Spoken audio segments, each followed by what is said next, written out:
never seen. Yo, what's up guys? It's Bill here for Classic Rock and Metal Review. Time for another one of our monthly episodes we do called Love You Long Time. This is an album that I used to have back in the day, and I didn't just have it, as the title would suggest. Loved it, totally into it. Then just got rid of it for whatever reason and haven't heard it in forever. In this case, about 35 years. Hard to believe, but Armored Saints March of the Saint, 1984 full-length album, their full-length debut. We'll get into a little history of the band, a little bit of what this version of the CD is, all that good stuff, man. Walk you back to when I first heard them. And Artist of the Month is Armored Saint and Metallica, also Wasp, and the reason that is at the end of the month, we'll do another edition of I Was There, just walk us all back to a killer concert. This one will be the third episode of that, and it's the third concert I was ever at. I'm talking January of '85, so all good stuff. First, before we go any further, I'm thirsty. You know what we do here, and if you don't, pause it, go grab a drink. We're going to be here a little while. A little tribute to George Romero, Dawn of the Dead, but this is the Chamonix Creek, Dawn of the Dead, limited edition, a red IPA here, and it's a pretty good one, a little hoppy. You know what? I didn't even know that Evil Dead Rise was coming until I saw a preview for it like the day before it came out, a few days ago. I've got some petty here to line us up. Anyway, that Evil Dead Rise looks good, man. So I don't have any Evil Dead beers laying around. That pour was a little heavy, man. Damn. Gonna need some settle time there. All right. Guys, the past 3 years, especially, probably going back 5 or 6 years, just got to the point where, I had like maybe 1,000, 1,200 albums, but honestly, like 400 or 500 were tapes. I sold all them. I just wasn't listening to them. So I was back down to 600 or 800, and then just realized how much stuff I just never got. And the collecting's been hot and heavy since then, but especially in the last 3 years. So, it's been real interesting when I get an album like this back that I used to have and used to love. Haven't heard in a long time. Guys, you can see the other 4 episodes. Those CDs are lined up behind me here, 2 on either side. So if you dig this episode, go back and check them out. I hold real strong opinions of these records, man. We used to rate them back in the day, 0 to 10 stars or whatever, just to help express to someone else, how much we liked or didn't like an album. March of the Saint was a solid, like 8.5, 9. I really thought it was great. And, I purged most of my metal like in the late 80s, so that's why a lot of these episodes so far, I think all of them are metal albums, but anyway, in my mid-30s, I started getting back into hard rock and metal again, so it's just been really cool, and it's always an interesting thing, checking back into something that you used to love and you haven't heard in that long. Not quite ready, but man, I can't wait for that one. So anyway, guys, when I got this, I was really looking for a jewel case. I know the 3 Armored Saints, first 3 albums came back out on Digipack last year. I can't stand Digipacks, man. They just get all banged up. So, and another thing was, I don't think I have a Rock Candy CD in my collection. I've read so much about how great the remasters are. So this one, 2006 Rock Candy with 3 bonus tracks. Kind of dig it. Little history with Armored Saint, man. Formed in Los Angeles, 1982. They had a song on the Metal Massacre 2 album. I think that's 82. Lesson Well Learned, it was called. You got John Bush on vocals, Dave Pritchard guitar, Phil Sandoval, the other guitarist, Joey Vera on bass, Gonzo Sandoval drums. In 83, they have a 3-song EP, self-titled, and it's on Chrysalis Records, which brings us to September of 84 for March of the Saint. The band, not happy with the whole recording process, not happy with the final product. They wanted it to be heavier. But the producer, Michael James Jackson, who had worked with Kiss in the early 80s, you know, was the producer for this, and I think he was trying to steer them, like a lot of bands were trying to be steered, into the commercial success area, which, you know, was really just at odds with Armored Saint. So it sounds like it was a battle in the studio. Band wanted it to be, of course, less produced, more straight ahead metal. I first heard March of the Saint, the title track, on Metal Shop. Sounds about right, September of '84. And I owned this album pretty quickly. You know, I think within a couple of weeks, liked it so much. I might have even heard something else before I got it. I don't know. I did end up hearing Can You Deliver also on Metal Shop, but I think I already owned this by then.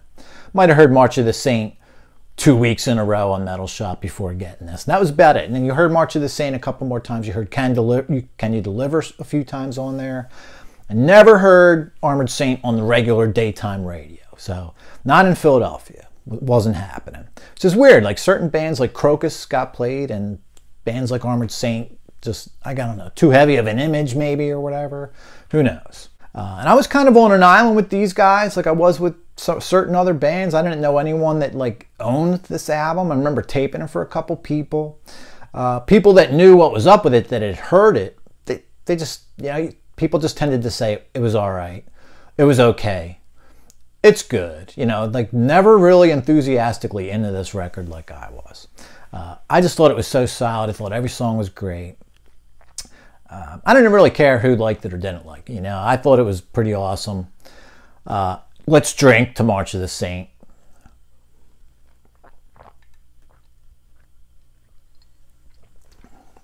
And by the way, if I didn't mention it, this Evil Dead Rise looks awesome. Try to get out to see that. I didn't even know that was coming. That looks killer. All right, so real quickly, what do I think of my first Rock Candy CD? It's really good. I wish it was a little bassier, though, to be honest with you. Overall, I can't really complain. And, you know, the 3 bonus tracks are killer. I'm not going to talk about them here. I'm here to review the album, regardless of the killer bonus tracks. I don't have any other versions to compare it with, obviously. I mean, I haven't even heard it in 35 years, so. But I do think it's really good sound. Not complaining about that at all. So, you know, love it long time? Well, let's get into it. Guys, there's a reason. I've mentioned this many times before, and I'll say it again. I always listen to something twice before I make a judgment on it, review it. And this is Exhibit A of why, okay? Because after the first listen to this thing, I was kind of unimpressed, man. I have to tell you. In fact, I was really just going to skip the second listen and just do this episode and just say, actually, the word that was coming to my mind a lot of times when I was listening to this thing was kind of safe, you know, which it's probably the last word a band wants to hear about an album. Everything was just in that same little range, and, you know, it wasn't any different than I remembered it being. It's just how it was rubbing me, you know. I don't know. It wasn't what I remembered in terms of greatness, okay? But then I just let it roll at the end into those bonus tracks. And man, I love those. I mean, they're just heavier than the regular versions. It's probably what the band kind of wanted to happen, you know, listening to those 3 songs. March of the Saint, Seducer, Mutiny on the World. Heavier than the versions on the album. But you know what, like I said, I'm not going to review that. But those 3, listening to those 3, I just let the CD, I was driving around with it, I just let the CD go back to the beginning again and listen to the whole thing again. And I don't know what it was about hearing those demos, but it just got me, you know, maybe they wouldn't have had any impact at all, who knows, but it got me wanting to listen to the album again immediately. March of the Saint, let's get started. The demo version shows me one thing about that. I know I said I want to talk about them, but I guess you kind of got it. That medieval sort of intro, it's kind of pointless. I mean, I never really liked that part of the song anyway, and when you hear the song without it, all right, kind of explains probably one of those things the band was talking about. This, you know, whole little intro thing. All right, it's not the worst thing in the world, but man, the song's just better without it, you know. Strong, fast opener. This is the one like I said, I heard on Metal Shop 3 or 4 times. Can You Deliver? I mean, is it not everyone's favorite song? That song rules, man. Awesome. If it's not your favorite, it should be, or at least one of them. It was my favorite back in '84. Still probably my favorite. And it's, you know, there's a couple other great ones, but that's definitely one of them. Just reeks of everything you love about classic Judas Priest, that song, you know. I mean, basically the riff is just so good, you know. It almost doesn't matter what else goes on in that song. That rhythm, that riff is just classic metal. Madhouse, you know, probably fastest one on here. It's good. I like it a lot, but I like a lot of others better, but it's solid. Take a Turn, you know, closest thing they got to a power ballad. First time I heard it, I'm just like, yeah, it was okay. Second time I heard it, just couldn't stop. That song was in my head for days, you know. Love that one. Melodic and all that. I love that little guitar hook, you know, that single note guitar hook that he holds. But it's still a metal song, even though it's kind of sort of power ballady a little bit. Might even be my second favorite song. It's up there. Love it. Seducer, another solid metal song. Of course, we get the demo version too. You know, Bush's vocals, I mean, the sound of his voice and his singing ability, just great. Lots of layered vocals here. You know, was that something Armored Saint wanted to do? That might have been something that the, you know, Michael James Jackson, the producer, might have pushed. And those double and triple layered vocals are just like everywhere. And really kind of smacks of the producers kind of doing. When you see these guys live, obviously they're not even trying to do that. It really comes across effective, you know. I really like hearing singers harmonize with themselves. Bush does it great here. Vocals are everywhere. I really love how he does that. Mutiny on the World. I mean, this was side 2 opener, you know, when you had the vinyl back in the day like I did. That rhythm just has you loving the song. 3 seconds in, you love the song. Great one. I love how the guitars drop out and it's just bass and drums. That sounds killer, man, you know. And of course, you're going to get the singing going on too. But just bass drums and Bush's vocals. Definitely not something that's done enough by any band ever. It's always cool when that happens. You know, there's probably only a handful of songs where I know that happens, and I love when it happens, and it sounds killer here too. Glory Hunter, another solid one. Never really realized, this is something I would have never remembered on my own without hearing this thing again, how bluesy some of these guitar solos are, you know. And you'd probably have to go, like I'm, you know, back to late 70s Priest, you know, to hear those bluesy guitar solos over the top of metal rhythms and riffs. And not enough bands did this. I really love Saints throwback new wave of British heavy metal style, you know. Glory Hunter, I think Envy's another one that has a lot of bluesy stuff. Stricken by Fate, 8th song on here. Used to love it, still do. You know, maybe my 4th or 5th favorite. Love that whole, it's almost like a hip-hop drum beat starts the song. But who cares about that? This is another one that got stuck in my head for days. It's kind of still in my head, honestly, now. And haven't heard this in a few days. Awesome. Love Stricken by Fate. That used to be one of my favorites back then. Envy, another solid one. And then False Alarm to end it. False Alarm's great. I like all like the tempo changes and stuff. I had that riff in my head for a day or two, and I'm like, I feel like I heard this riff before, and I finally, this morning, figured it out. It sounds a lot like the riff from Ozzy's Revelation Mother Earth. You know, you can't get that one over on me, ever. But it's, you know, I love the whole pace to a headbanging rhythm from that, you know, different intro or different beginning. Greatness here. In the end, very good songwriting. I like the production on here, you know. I mean, the snare drum can be a little fluffy. Has a little of that 80s sort of fluff, commercial gloss or whatever.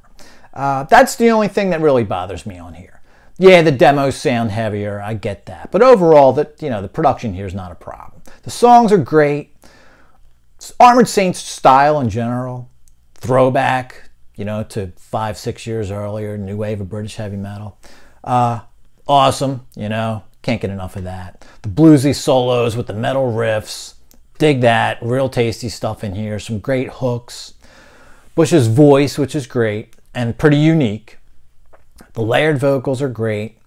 The snare, like I said, might be the only thing a little 280s, but you know what? Not a big deal. Most importantly, let's get to the point. Love it long time. I think you guys can tell. Hell yeah. Answer on that one, yes, which gives us, this is the 5th episode. We only had one thumbs down. This one's a thumbs up. And a hoister. Nice one. You know, what's their red times, or I don't know. They have something about red times. Red beer for that.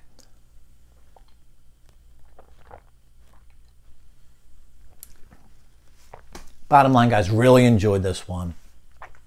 You know what? Moving ahead, at some point, Delirious Nomad, back in the day when I got that, I couldn't wait. Bought it immediately when I saw it in the rack. Didn't know it was coming. Took it home. Didn't like it. Played it once. I think I tried to play it again. I don't think it even got to side 2. But that wouldn't be a Love You Long Time because I never liked it in the first place. But I'm still interested in hearing it because this is so killer. Guys, that'll do it for Love You Long Time this episode. March of the Saint. Stick around. A few days, we got our I Was There episode. We'll all walk back to the Tower Theater, Upper Darby, Pennsylvania. Not in Philly. It's across the street from the border, basically.